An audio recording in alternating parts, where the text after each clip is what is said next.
Eh, ok.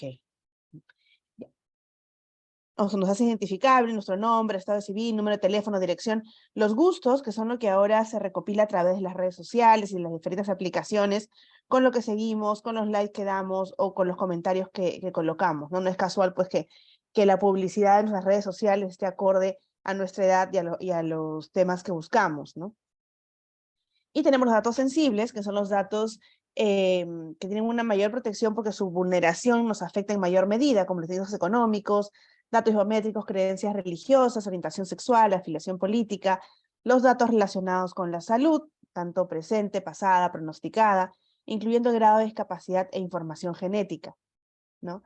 Tenemos una consulta, una opinión consultiva sobre la definición de dato personal, y es algunos datos que a veces se cree que no son datos personales de por sí, como el número celular, ¿no?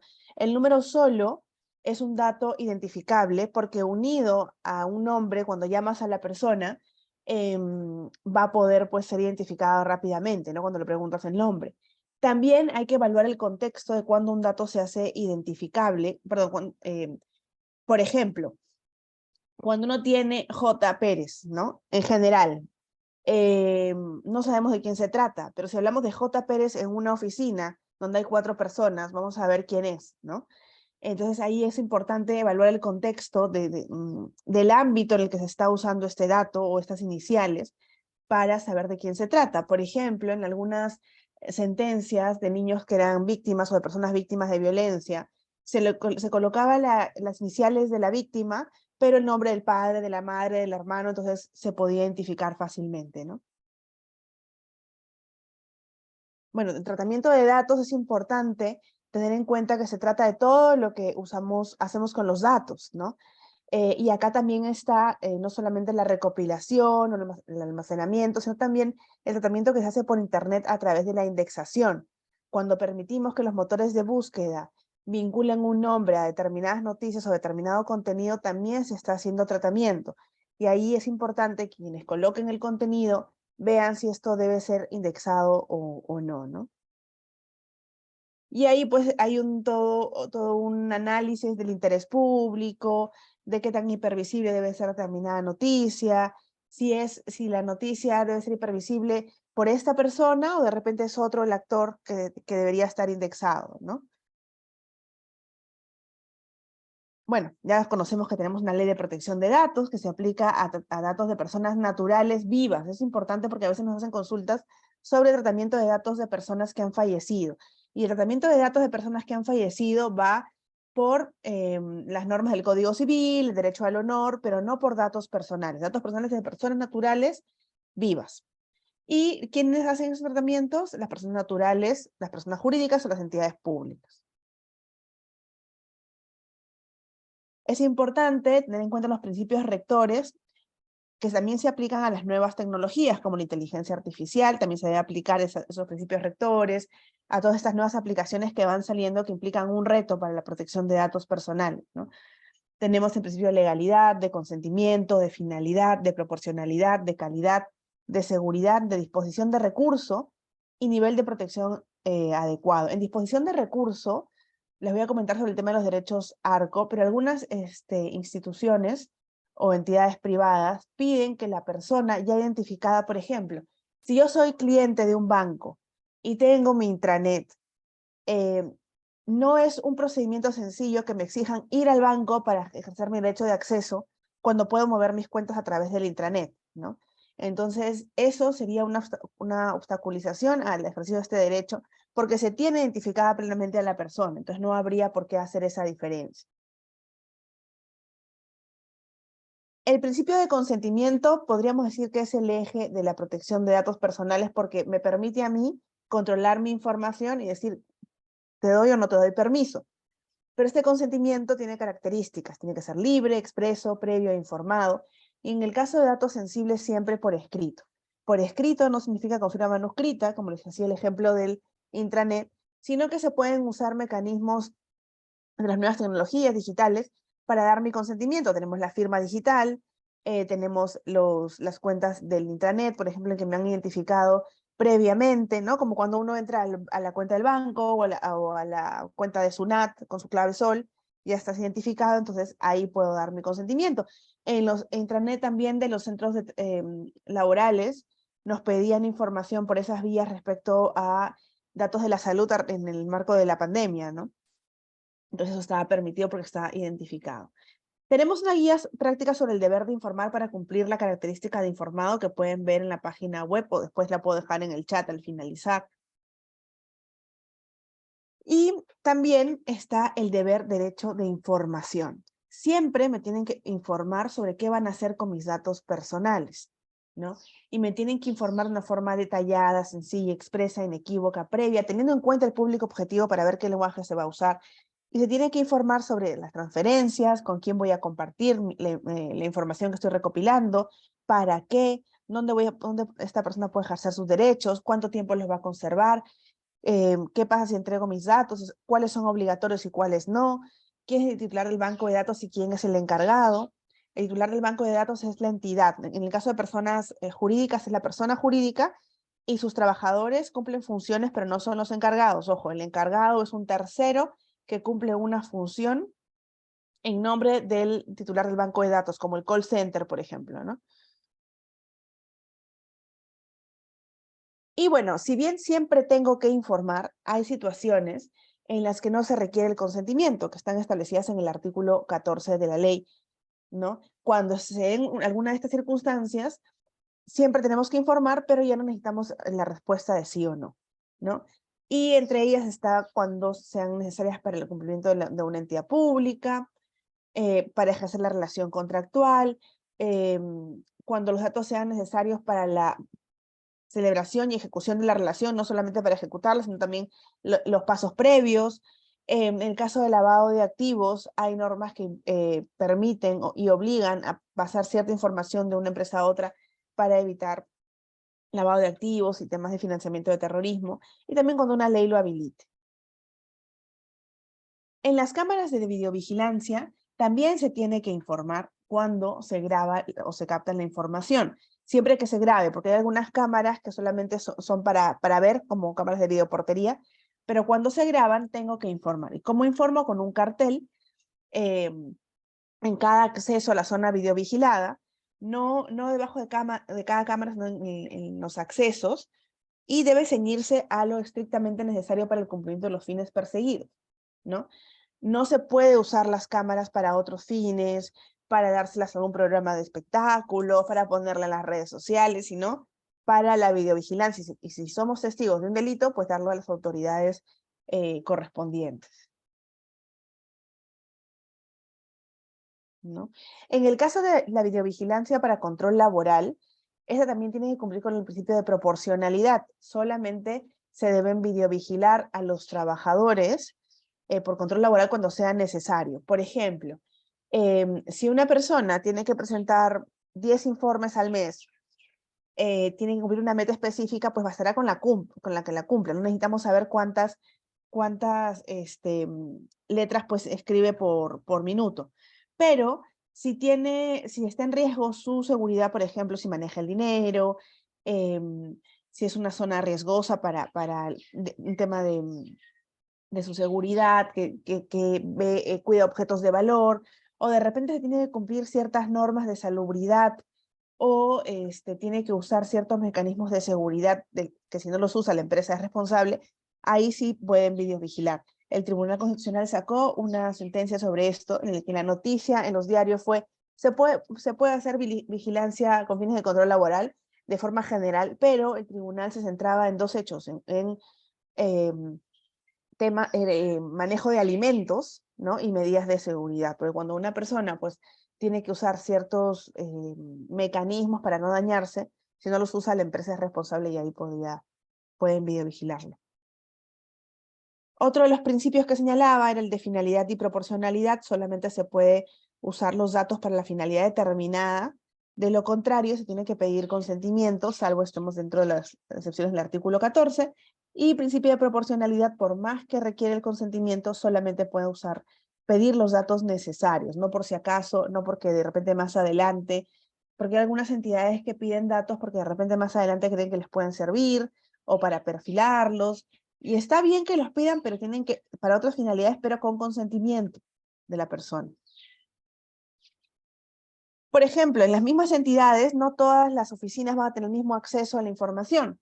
Tenemos una opinión consultiva en la que el Ministerio del Interior requería hacer un estudio demográfico de las víctimas de trata de personas, ¿no? Entonces estaba el área que hacía el estudio estadístico y el área que registraba a las víctimas. Y en este caso, el área que registraba a las víctimas solamente le podía pasar datos cuantitativos, pero no nominales de estas personas, porque era un dato extremadamente sensible, ¿no? En el caso de las entidades de salud, o centros de salud públicos o privados, por ejemplo, si están estableciendo un procedimiento disciplinario, alguna investigación sobre algún trabajador que al mismo tiempo es paciente del centro de salud, no es que como empleador pueden acceder a su historia clínica, ¿no? Porque él tiene la historia clínica como paciente, no como trabajador. Entonces hay que diferenciar para qué tenemos los datos. Es importante cumplir con las medidas de seguridad. Aquí en el reglamento tenemos un checklist de medidas de seguridad. Generar y mantener registros que evidencien las interacciones lógicas, documentar estos procedimientos, control de acceso de procedimientos de identificación y autenticación. Quiere decir que para entrar a los sistemas tiene que haber un usuario y una contraseña, se tiene que saber quiénes pueden entrar a qué sistemas y qué cosa pueden hacer, tiene que haber seguridad en el ambiente, ¿no? Tiene que haber las medidas de control también físicas, pero ahora tenemos un nuevo proyecto de reglamento que este año se va a publicar para poder tener las observaciones y luego aprobarlo, en el que además de este checklist se está pidiendo una evaluación de impacto, porque estas medidas no necesariamente se van a adecuar a todos los tratamientos, especialmente a los de las nuevas tecnologías, ¿no? Hay que examinar el riesgo y tener una responsabilidad proactiva de acuerdo al tratamiento que se va a realizar. Es importante también tener en cuenta el deber de confidencialidad.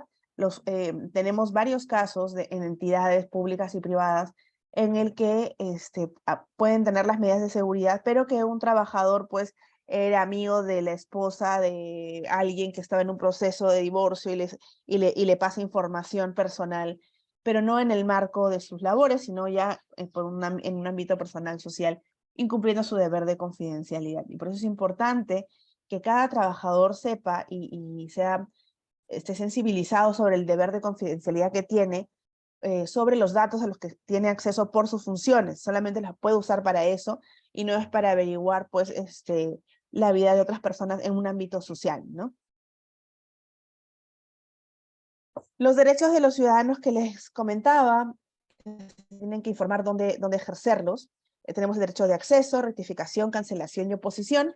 El derecho de acceso es el derecho que tengo a saber qué datos están usando sobre mí. No es el derecho a la copia de mi constancia, a la copia de mi resolución, a la copia de mi boleta, sino a mis datos. ¿Qué datos están usando sobre mí? ¿No? Rectificación. Y estos derechos son personalísimos. Solamente los puede pedir el dueño del dato.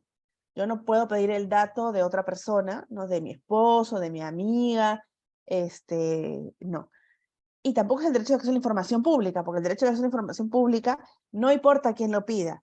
Si yo pido por acceso a la información pública una resolución que tiene mi nombre, no es derecho de acceso, porque ahí cualquier persona la puede tener, porque una designación es un documento público y por lo tanto no importa que aparezca mi nombre, si lo pido por acceso a la información pública me lo tienen que dar. El derecho de rectificación, como les decía, es rectificar cuando mis datos sean inexactos, erróneos, falsos o hayan cambiado en el tiempo, ¿no? El de cancelación, de repente yo di mi consentimiento y ya quiero cancelar ese tratamiento, o ya terminó la finalidad, o ya se dio el plazo para el cual yo había otorgado mi consentimiento. No se necesita ninguna justificación. Diferente es el derecho de oposición, en el que tengo que señalar un motivo legítimo y fundado, porque generalmente no se requiere mi consentimiento, porque este derecho está sobre todo vinculado a los temas de medios de comunicación, internet. Se vincula sobre todo cuando uno pone su nombre en internet y salen diferentes noticias indexadas, y de repente pues alguna de ellas no es de interés público o se encuentra desactualizada. Entonces yo puedo pedir que se desindexe o se actualice esa información ¿por qué me afecta? Y ahí tengo que establecer y señalar un motivo legítimo y fundado sobre una situación personal, ¿no? Y ese es el que más nos cuesta a nosotros trabajo porque hay que analizar el interés público, de quién se trata, cuál es la información, es un funcionario o no, ¿no? Es diferente cuando es un tema privado de la farándula, que de repente pues alguien le sacan su vida privada, es distinto a cuando hablamos de temas de corrupción, por ejemplo, ¿no? Bueno, tenemos un registro que es, yo me imagino que todos los representantes de las empresas que están acá ya han inscrito sus bancos de datos personales, pero por si acaso les comento que es una obligación, porque además de tener una infracción, de ser una infracción no inscribirlos, también yo considero que es el primer paso para la inscripción, para la implementación. ¿Por qué? Porque una vez que uno ve el formulario, va a tener que investigar qué es lo que tiene, porque a veces pasa que pedimos datos por costumbre, porque creemos que puede servir, y al final no los usamos, ¿no? Entonces ahí puedo ver, yo tengo esto, pero ¿para qué lo tengo, no? Es llenar, tenemos ya una plataforma virtual para la inscripción de banco de datos personales. Se espera pronto tener también la de modificación y de cancelación, porque cuando se modifica alguno de los datos personales, alguno de los datos que han consignado en la inscripción de banco de datos, tienen que pedir la modificación. Ojo que en la inscripción de banco de datos no se señala toda la información que tienen, sino un esquema. ¿Qué pido? DNI, marco, ¿no? Nombre, datos de salud, ¿para qué? ¿No? Es como una reseña de lo que hay en el banco de datos. Y cuando ya no se va a usar o se va a transferir a otra entidad, se tiene que pedir la cancelación del banco de datos. Bueno, las entidades públicas tienen la obligación de tener un oficial de datos personales, y esto también se está estableciendo en el nuevo reglamento para que haya un responsable, sobre todo en las empresas grandes, porque en el caso de las entidades públicas es el contacto con la autoridad y tiene el deber de acompañar la implementación de la Ley de Protección de Datos Personales en la entidad, ¿no? Como les decía, tenemos un proyecto de reglamento y las novedades que tenemos en ese proyecto de reglamento es la evaluación de impacto, la responsabilidad proactiva, el derecho a la portabilidad de datos, que es que yo puedo pedir, por ejemplo, soy cliente de un banco y le pido que pase todos mis datos a otro banco o a una operadora, porque necesito pasar mi información para que no me la entreguen directamente, sino que pase de una entidad a otra. También para los que ya han podido ver el reglamento actual, hay una actualización de los procedimientos con el organigrama porque estaba desfasado, porque como saben, en el 2017, además de la Autoridad de Protección de Datos Personales, se creó la Autoridad de Transparencia y Acceso a la Información Pública, que ambas caen en una misma dirección general, con lo cual el organigrama del Ministerio de Justicia, a la que pertenecen ambas autoridades, cambió y el reglamento quedaba un poco desfasado en los nombres de las direcciones. También se está evaluando la gratuidad del registro, eh, entre otras cosas, ¿no? He tratado de cumplir con el tiempo, espero que sí. Tenemos un correo de consultas, pero igual estoy a disposición de las preguntas que requieran hacer al final, cuando sea el momento. Gracias.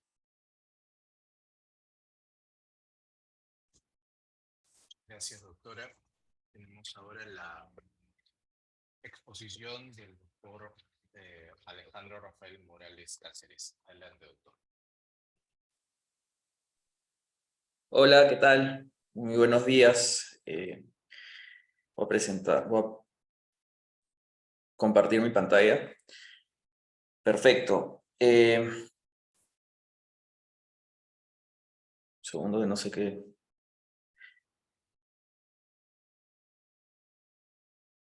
Ya, perfecto. Disculpen los inconvenientes técnicos. Había puesto negra mi pantalla y no sé qué había pasado. Bueno, un poco para complementar lo que ha señalado la directora María Alejandra y que rescato es el tema de los principios. Definitivamente, ante cualquier tendencia, ante cualquier aparición por parte de nuevas tecnologías, siempre debemos remitirnos a los principios. Muchas veces se dice, oye, ¿por qué no se ha regulado este tema en específico? La ley está completamente desfasada, y eso es falso, porque justamente el derecho, como ciencia jurídica, existe para que en base a los principios se puedan aplicar a estas nuevas situaciones. En ese sentido, es importante también que nosotros como abogados, como fuente del derecho, tratemos de en base a estos principios, encauzar cuáles son las interpretaciones que se le deben dar a las nuevas tecnologías, ¿no?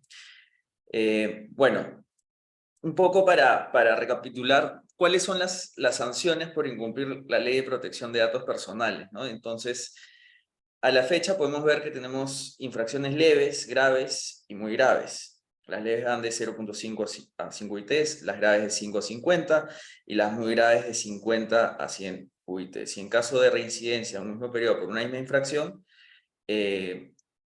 una infracción leve se puede convertir en grave, o sea, puede ser sancionada como grave, y una infracción grave puede ser sancionada como muy grave.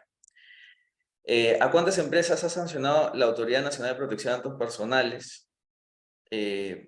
Por lo menos en base a lo que hemos podido recoger de lo que está publicado, entiendo que hay probablemente hay más empresas que hayan sido sancionadas, pero que todavía no se han publicado. A la fecha, son 487 empresas, 4.501.9 UITs impuestas en multas, de las cuales 481 provienen de empresas sancionadas oficios y 6 empresas sancionadas por procedimiento trilateral. Y acá me gustaría hacer una precisión, ¿ya? Porque si bien es cierto, dice empresas, realmente no necesariamente es así, porque como bien señaló María Alejandra, las personas naturales y las entidades públicas también están obligados a cumplir con la Ley de Protección de Datos Personales. Y dentro de esas 481, realmente no todas son empresas. Ya existen personas naturales que han sido sancionados por un tratamiento indebido, y adicionalmente también han sido sancionados empresas, entidades públicas. ¿Cuáles han sido los sectores que han sido más sancionados? Normalmente tiene que ver justamente con aquellos sectores que tratan la mayor cantidad de datos sensibles, ¿no? Me imagino que esa es una de las razones por la cual la autoridad va y fiscaliza, justamente porque un tratamiento indebido de datos sensibles puede impactar de una mayor forma a la esfera íntima o a cualquier otro tipo de derecho fundamental que tienen las personas. Entonces, se puede apreciar de que el sector educación, el sector salud, el sector financiero han sido los más sancionados, ¿no? a la fecha. Cabe señalar que Indecopi también ha comenzado a sancionar por el tema de las llamadas sin consentimiento, las famosas llamadas spam. Y a la fecha han sancionado 44 empresas, imponiendo 1.315.48 UITs. Así que, desde un punto de vista empresarial, hay que tener mucho cuidado al momento de gestionar el consentimiento, porque una gestión indebida del consentimiento, llamar a un potencial cliente o llamar a un cliente sin el consentimiento, puede ser de que también Indecopi interprete de que esta llamada sin consentimiento es un método comercial agresivo o coercitivo de acuerdo al Código de Defensa y Protección del Consumidor. Y nuevamente aquí el sector que ha sido más sancionado por Indecopi ha sido el sector financiero. Ahora, vamos a ir principio por principio y analizar un poco cuáles son las tendencias, no necesariamente a nivel mundial sobre temas de nuevas tecnologías, sino lo que los nuevos opiniones consultivas o las nuevas resoluciones, interpretaciones que realiza la Autoridad de Protección de Datos Personales. Entonces, uno de los temas que considero que hay mayor ruido, ¿no? Porque ha sido una práctica muy común por parte de las empresas, es que las empresas contrataban a otras empresas, a consultoras de verificación de antecedentes penales. A la fecha ya hay 5 empresas que han sido sancionadas con multas bastante elevadas, como podrán ver, una empresa de gas con 62.33, una empresa de educación con 62.33, una empresa que comercializaba datos, o sea, quienes vendían estos datos con 10.4. Entonces uno se preguntará, oye, ¿por qué se sancionó más a la empresa que adquirió y no a quien comercializó? Bueno, en este caso era porque existe un límite máximo de sanción que está... que se calcula en base a la facturación anual. Entonces, realmente la resolución señala de que debió ser una multa bastante elevada, si no me equivoco, casi rondeando a las 100 UITs, pero por el tema de la facturación se sancionó con 10.4. También se sancionó a una empresa industrial con 40.33 y una empresa de entretenimiento con 29.33 UITs. Ahora, se pueden contratar empresas de verificación contando con el consentimiento del candidato, porque muchas veces me dicen, oye, pero yo diseño el procedimiento en base al consentimiento. Y ahí le estoy avisando al candidato de que esta empresa le va a hacer todo el tema de la verificación. El problema con ello es de que ahí solamente se estaría contemplando el principio de consentimiento, pero nos estaríamos olvidando de un principio muy importante, o probablemente el más importante, que es el principio de legalidad.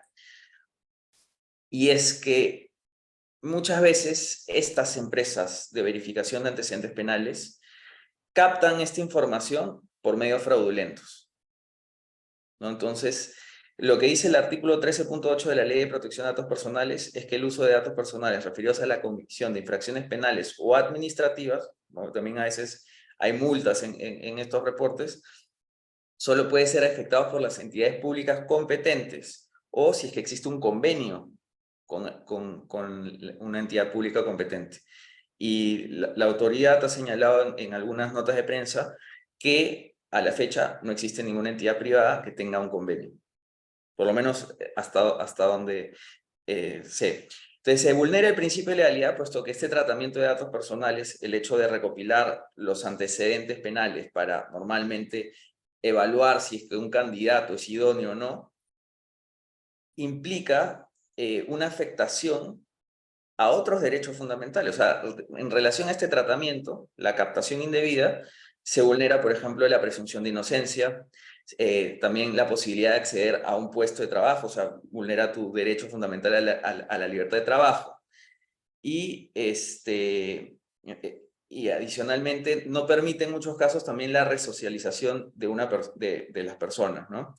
¿Se puede solicitar el certificado único laboral que expide el Ministerio de Trabajo? La respuesta es sí, pero siempre y cuando en el proceso se respete el principio de proporcionalidad. O sea, también hay que preguntarnos, ¿por qué estoy pidiendo el antecedente penal? ¿Es proporcional o no? Entonces, eso es en relación al principio de legalidad. Ahora, el deber de informar. Hay que tomar en consideración de que la principal infracción en materia de protección de datos personales que cometen las empresas es que no respetan el deber de informar. Se han sancionado a 221 empresas por incumplir con esta obligación, recibiendo un total de 1.243.66 UITs. En los años 2019, 2020, 2021 y 2022, y probablemente este año no vaya a ser la excepción, ha sido la principal infracción. ¿Por qué?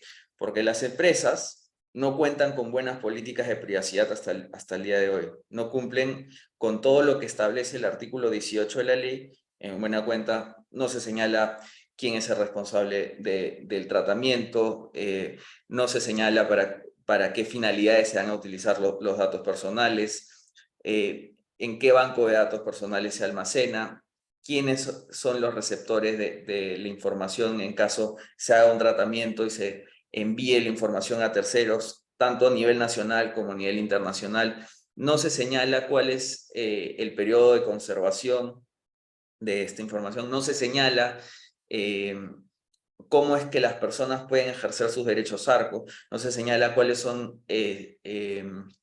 las consecuencias de, por ejemplo, no proporcionar los datos personales. Y y esta infracción se materializa en buena cuenta en que las empresas no cuentan con políticas de privacidad en sus páginas web, no cuentan con políticas de cookies. En el caso de videovigilancia, se quedan solamente con un cartel, pero no te dirían a una política de videovigilancia. Y lo que podemos darnos cuenta es de que en la práctica las empresas no le comunican a sus trabajadores cómo es que sus datos personales van a ser tratados. Dicen, como mi base legal para el tratamiento es la relación contractual, no hay necesidad de pedir consentimiento. Y eso es un error, porque siempre se debe informar. Hay que recordar que el derecho a la protección de datos personales está muy vinculado al control que nosotros tenemos de nuestra información. ¿Cómo podemos tener control de nuestra información si ni siquiera nos han informado cuáles son los tratamientos que van a realizar con nuestros datos personales? Y es por eso la importancia de cumplir con esta obligación. Y esto nuevamente se materializa en el hecho de que la autoridad ha fiscalizado mucho este tema, porque es un tema muy, muy importante. Principio de consentimiento, ¿no? En principio, los datos personales deben ser tratados con el consentimiento del titular, siempre, salvo existan excepciones que están reguladas en el artículo 14 de la ley. A mí me gusta en realidad señalar que en realidad el principio es tratar datos personales con una base legal. Entonces la base legal es el artículo 14 y cuando no cuentas con una base legal que te dé legitimidad para tratar esos datos personales, recurres al consentimiento. Pero bueno, acá la ley está enfocada de una manera distinta, donde el pilar fundamental es el consentimiento. Se han sancionado 178 empresas por este motivo, recibiendo un total de 1.106.08 UITs, y esto es solamente a nivel de Ministerio de Justicia, de Autoridad Nacional de Protección de Datos Personales, porque como señalábamos, Indecopi también ha sancionado por el hecho de recibir llamadas spam, que básicamente es que una empresa te llame sin el consentimiento del cliente. Entonces, ¿cuáles han sido los principales motivos por los cuales han sido sancionadas las empresas? En primer lugar, por no disponer de un checkbox adicional para el envío de publicidad. O sea, las personas piensan de que solamente poniendo todo en acepto la política de privacidad y todos sus tratamientos, eso realmente condiciona el consentimiento. El artículo 12 del reglamento establece que el consentimiento debe ser libre. ¿Qué significa que el consentimiento sea libre? Que no sea condicionado. Entonces, la única forma de no condicionar el consentimiento es que para cada finalidad haya un checkbox.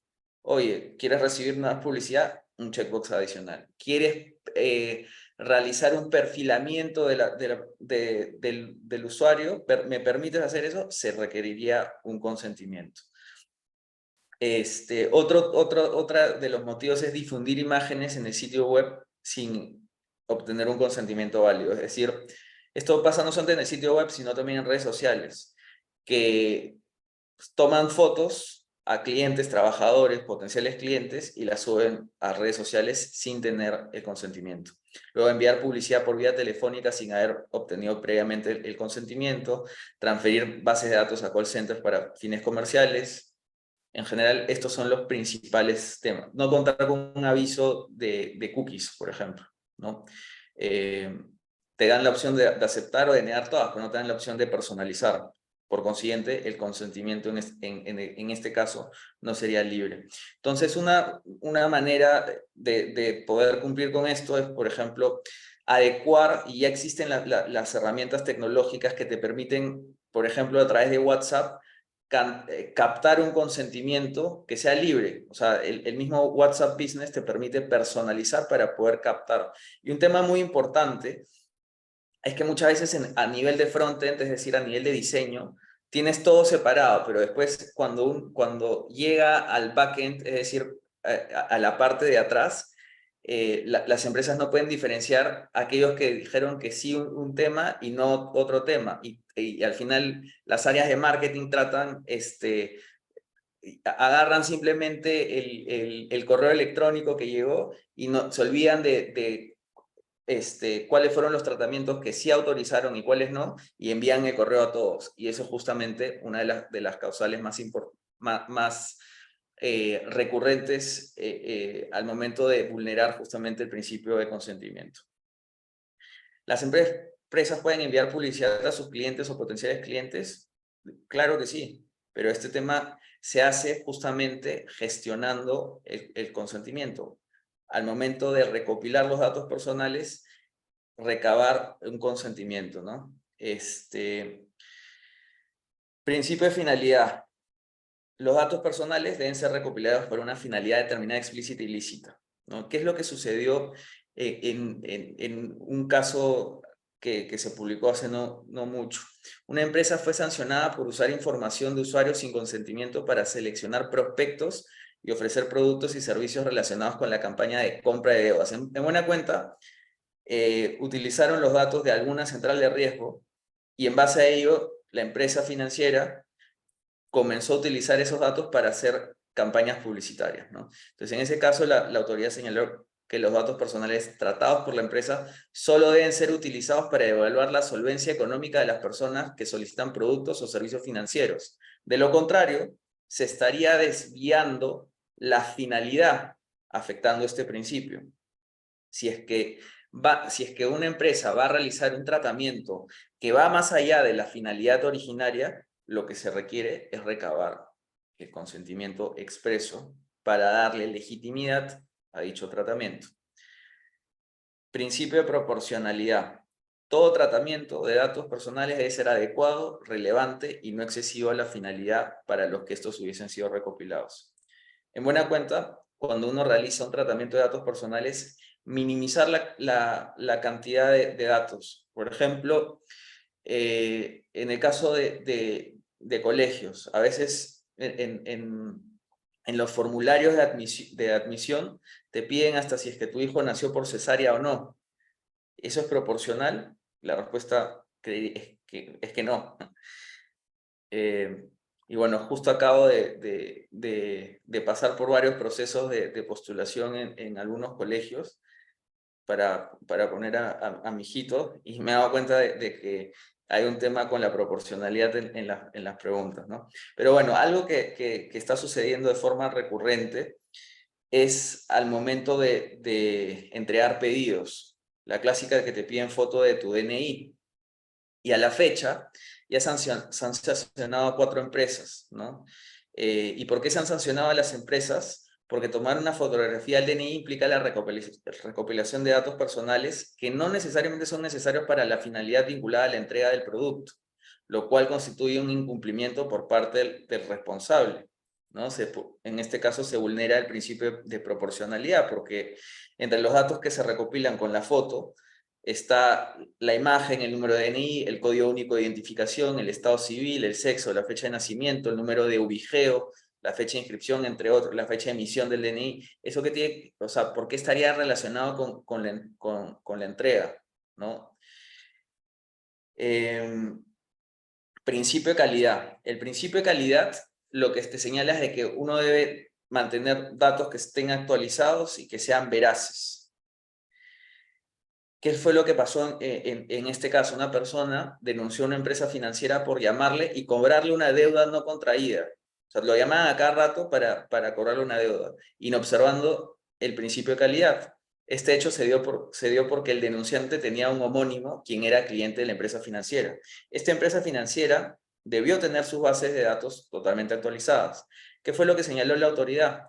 La autoridad señaló que una vez que se tienen determinados datos que van a ser objeto de tratamiento, el responsable de dicho tratamiento, en este caso la entidad financiera, debe asegurar el valor de su contenido, o sea, cerciorarse de la veracidad y exactitud de la información, guardando correspondencia con la realidad, evitando los riesgos que conlleva el tratamiento de datos personales, tener información inexacta, ¿no?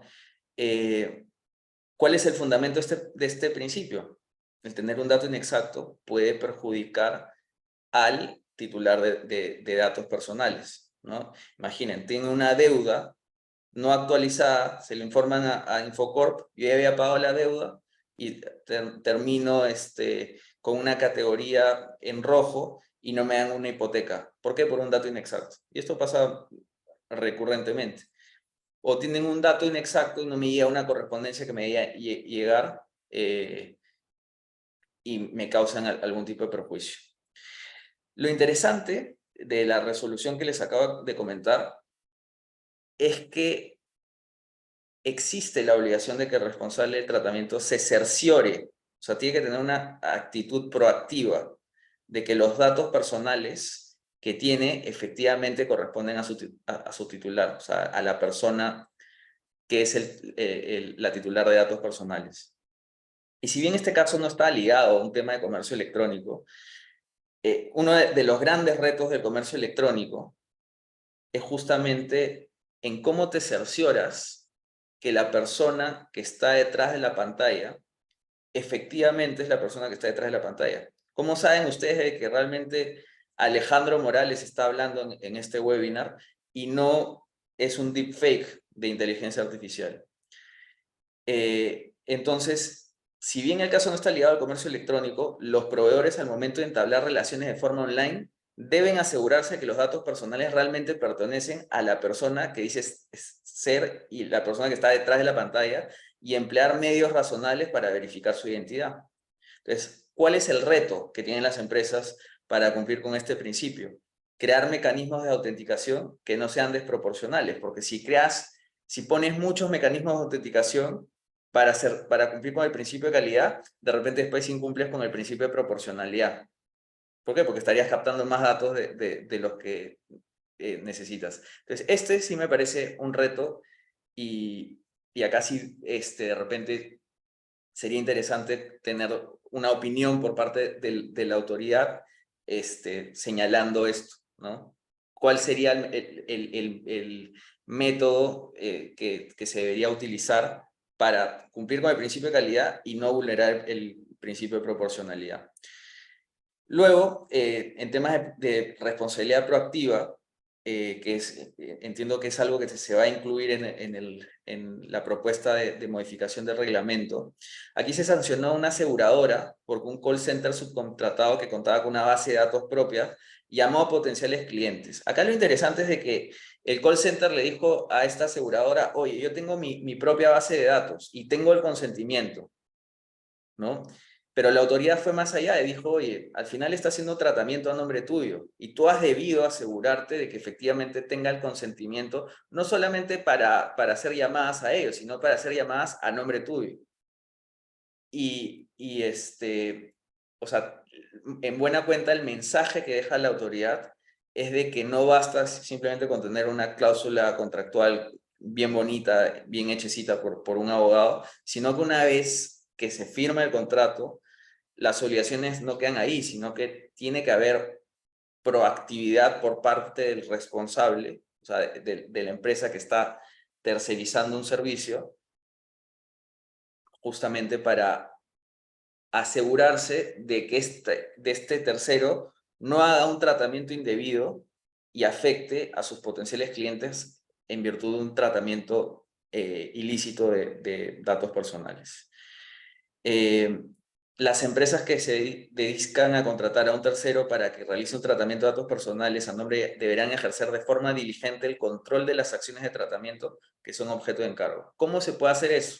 En primer lugar, evaluar los posibles riesgos derivados del tratamiento de datos y adoptar las medidas necesarias. Esto es, en buena cuenta, lo que se está proponiendo, que haya una evaluación de impacto a la protección de datos personales, analizando el ciclo de vida del tratamiento del dato personal que se capta o los datos personales que se captan en un determinado proceso y ver, oye, al momento de entregarlo, ¿cuáles son los riesgos que podría tener? Entonces, eso también implica verificar si es que el proveedor que estás contratando es un proveedor idóneo que cumple con estándares de seguridad de la información, que sea adecuado a la Ley de Protección de Datos Personales, etc.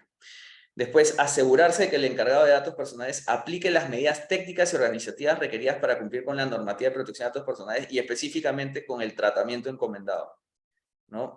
Y hacer auditorías, o sea, de repente fiscalizaciones a tus proveedores para ver si es que efectivamente están cumpliendo o no, porque finalmente ellos son los encargados y uno es el responsable del tratamiento, porque es quien fija la finalidad de qué es lo que se va a hacer con esos datos. Y ya para terminar, para todos los que son nuevas tecnologías, es importante tomar en consideración el principio de privacidad desde el diseño y por defecto, que en buena cuenta significa que al momento de desarrollar o implementar una nueva tecnología en mi negocio, debo tomar en consideración la ley de protección de datos personales desde su génesis. Y tiene que cumplir con la ley desde el momento en que decidí desarrollarla, ¿no? ¿Cómo se cumple el principio de privacy by design? Regresando a todos los principios anteriores. Oye, si es que implemento este chatbot de inteligencia artificial, ¿estoy cumpliendo con el principio de legalidad? Estoy cumpliendo con, o sea, el chatbot me permite recabar el consentimiento de los usuarios. Estoy informando adecuadamente el tratamiento de datos personales. El chatbot de repente me avisa si es que utilizo los datos por una finalidad distinta o si es que la persona dice más datos de lo que debía decir, me bloquea o me hashea, o es decir, cifra la información que pueda ser desproporcional. Estoy aplicando las medidas de seguridad para que solamente las personas con acceso puedan tener acceso a esa información. Cómo estoy cerciorándome de que los datos personales que me están entregando son veraces y actualizados para cumplir con el principio de calidad. Cómo a través de este chatbot voy a permitir que los usuarios ejerzan sus derechos ARCO. En buena cuenta, el privacy by design es tomar en consideración todos los principios y antes de desarrollar el producto, darle respuesta a esos principios para que cuando tengas el producto, cuando lances el producto al mercado, ya cumpla con la ley de protección de datos personales desde el momento y no se tenga que estar parchando la aplicación una vez desarrollada. Y bueno, muchísimas gracias por su tiempo.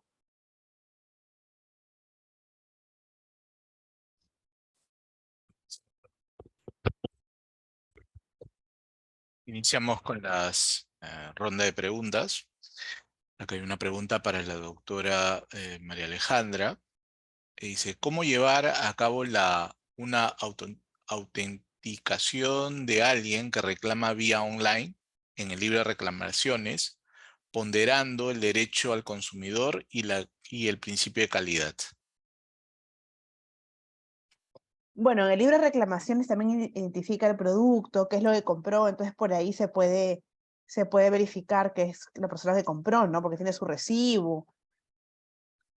Porque ahí más que nada lo que importa es la calidad del producto que se está enviando, ¿no? Depende del tipo de reclamo también, ¿no? Ok, gracias. Para el doctor Morales, sin la política de privacidad, indique que quién trataría los datos era una empresa X, de Call, por ejemplo, pero luego de 2 años cambió la empresa, esos datos obtenidos pueden seguir siendo tratados por la nueva empresa. ¿Debo actualizar mi política con el nuevo nombre de la empresa? Sí, mira, si es que la base legal es la relación contractual y está subcontratando para cumplir con la relación contractual, no necesitas el consentimiento para cambiar del titular para cambiar de la empresa, pero sí se tiene que informar a la empresa de que has cambiado de proveedor una vez que lo has identificado. Entonces, algo que por lo menos recomiendo es sobre todo para las empresas que son sumamente grandes y tienen muchos proveedores que están haciendo tratamientos a nombre de la empresa, es tal vez tener un anexo con la lista de todos los proveedores, detallando la denominación social o razón social, el RUC, dirección y la finalidad de por qué se está haciendo, porque esta empresa puede realizar el ejercicio de los derechos, el ejercicio del tratamiento de los datos personales. Disculpen, lo que pasa es que justo me están bombardeando en WhatsApp y en buena cuenta, tener este anexo con la denominación social, RUC, dirección y la finalidad por la cual se está haciendo esta transferencia o esta encargatura de datos personales. Entonces, si es que por A o B motivos se cambia se cambia de proveedor, se puede actualizar la política y mandar un correo al titular, oye, se está actualizando esta política porque hemos cambiado de proveedor, ¿no? Ahora, si es que la base legal era el consentimiento y no la relación contractual, y tú pediste un consentimiento para hacer un tratamiento de una empresa X y ahora la empresa es Y, considero que ahí sí se necesitaría el consentimiento expreso por parte del titular para hacer ese cambio.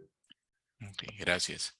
Acá hay otra pregunta, doctor. Dice, ¿se pueden realizar identificaciones biométricas en espacios públicos a fin de prevenir delitos? Uy, esa es una consulta bastante compleja, ¿no? Porque ahí está en juego el tema de la proporcionalidad. Desde mi punto de vista, lo que corresponde hacer es un test de proporcionalidad. Actualmente tenemos un decreto legislativo que regula el tema de biovigilancia en espacios públicos. Y este decreto legislativo habla justamente de todo el tema de hacer grabaciones justamente para evitar que existan delitos. Pero en este caso en particular, acá hay temas biométricos, ¿no? Entonces, los datos biométricos son datos sensibles y este decreto legislativo no toma en consideración este supuesto. Entonces, como no toma en consideración este supuesto, considero que lo que corresponde es hacer este test de proporcionalidad. Señalar, oye, ¿por qué se está haciendo? ¿Existe algún otro método menos invasivo para poder lograr la finalidad, que es prevenir el delito? Y ahorita, la nueva tendencia es identificación biométrica más temas de inteligencia artificial. Claro, uno como ciudadano, ante toda la ola de inseguridad que hay en el Perú, diría, oye, todo lo que se tenga que hacer para prevenir los delitos. Pero por otro lado, si es que estos datos son tratados por una empresa que no tiene las medidas de seguridad pertinentes, si reciben un hackeo, se hackearon toda la información con todos nuestros datos biométricos de miles de personas que de repente pueden haber pasado por una cámara de biovigilancia. Entonces ahí está el riesgo. Así que mira, esto va a sonar como que la típica del abogado, pero en realidad se tiene que ver caso por caso, ¿ya? Y se tiene que ver justamente este principio de privacidad desde el diseño. ¿Cómo implemento, si es que obviamente tienes que justificar por un tema de seguridad y efectivamente amerita que por un tema de seguridad sí se requiere, ok, hacer la evaluación de impacto de la protección de datos personales y analizar el ciclo de vida? Entonces, en la captación, ¿cómo logro cerciorarme de que todos los principios en materia de datos personales se esté logrando? En el almacenamiento, lo mismo. En el tratamiento como tal, hasta la eliminación.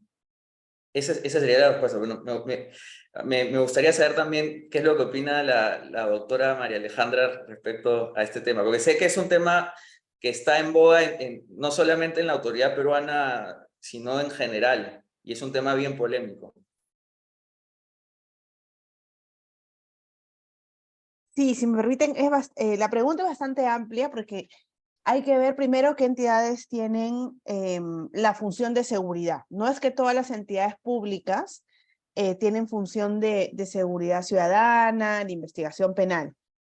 Y luego hay que ver en qué situaciones, en qué momento, con quién va a contrastar la información, ¿no?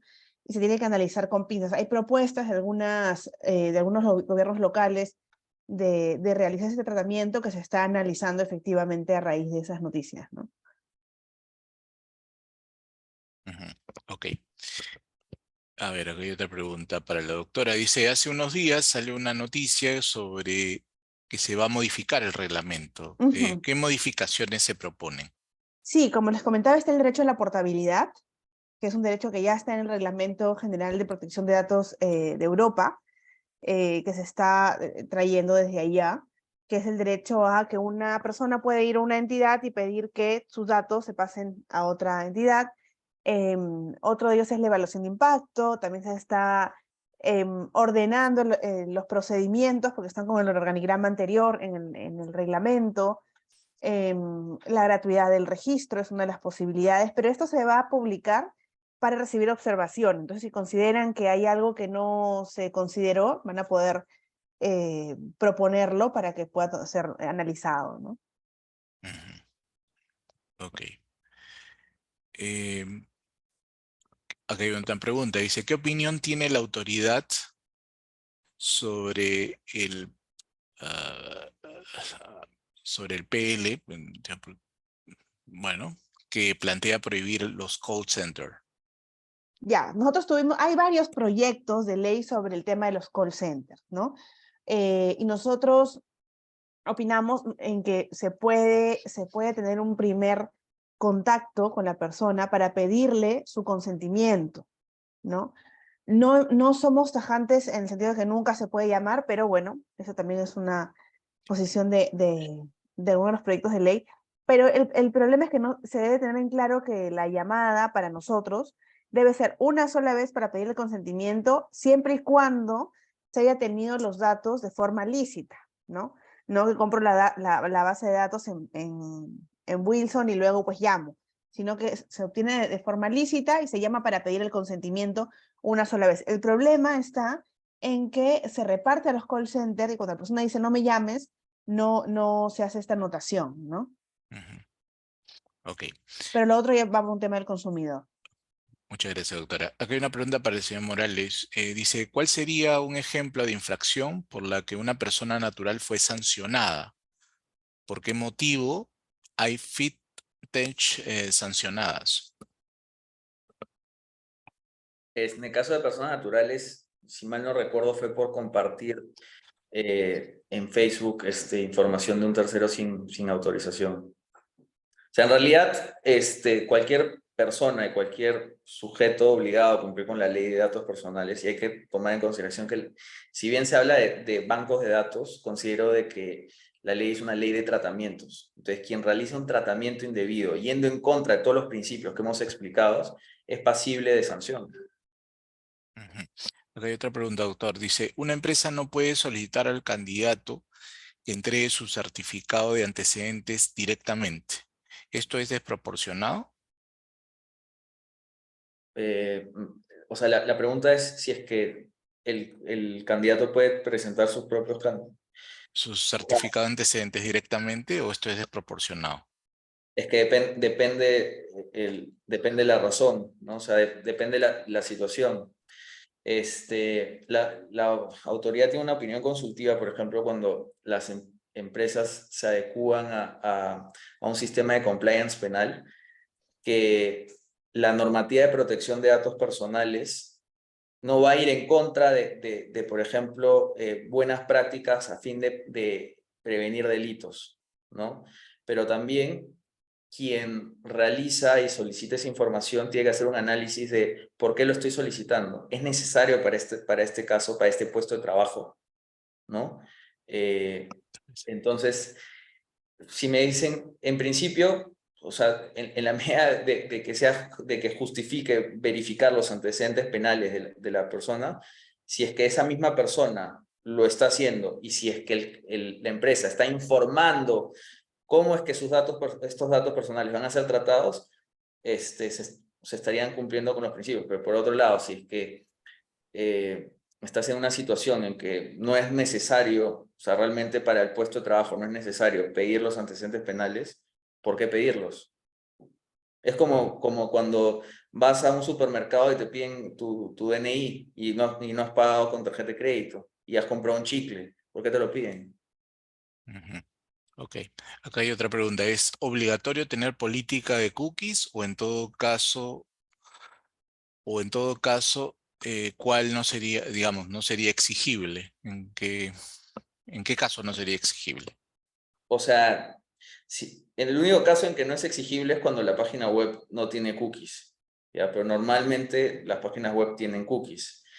Entonces, las cookies implican un tratamiento de datos personales. O sea, si bien es cierto, no existe una regulación específica sobre el tema de cookies, por el deber de informar y por el principio de consentimiento, y esa es la interpretación que entiendo la autoridad le está dando, se tiene que contar con una política de cookies y señalar cuáles son las cookies que hay. Nosotros le recomendamos a nuestros clientes, por ejemplo, utilizar una herramienta que se llama CookieBot, que tú pones el URL de tu página web, lo pones ahí y CookieBot te saca un reporte de todas las cookies que tu página web tiene.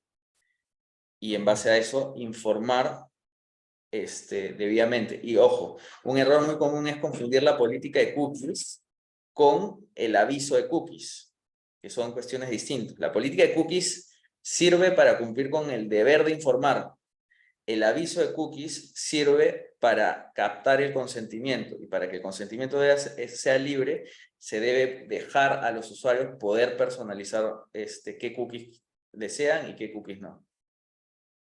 Muchas gracias, doctor. Una última pregunta. Dice, el procedimiento para la doctora, el procedimiento para el banco de datos es que se debe inscribir ante la Autoridad Nacional de Protección de Datos Personales. Entiendo que se inscribe el formato, o sea, los datos que se solicitan, o es también la información recolectada. Solamente es un esquema del banco de datos. Se va a llenar en la plataforma, es para marcar, van a ir marcando, por ejemplo, qué tipo de datos recopila. Y marcan DNI, nombre, dirección, ¿no? ¿Qué uso les da, no? Y ahí colocan la finalidad. Tienen medidas de seguridad y van a responder unas preguntas, pero no van a alcanzar la data en sí. Ok. Muchas gracias por sus preguntas. Hay muchas inquietudes sobre este tema, pero estamos fuera del horario también de la exposición. Agradezco mucho la participación de la doctora González y del doctor Morales en este importante evento, que obviamente las empresas tienen que adecuarse a la brevedad posible. Les agradezco mucho su participación el día de hoy y los esperamos para un próximo evento. Gracias. Muchas gracias, muy bien. Muchas Buen día. gracias.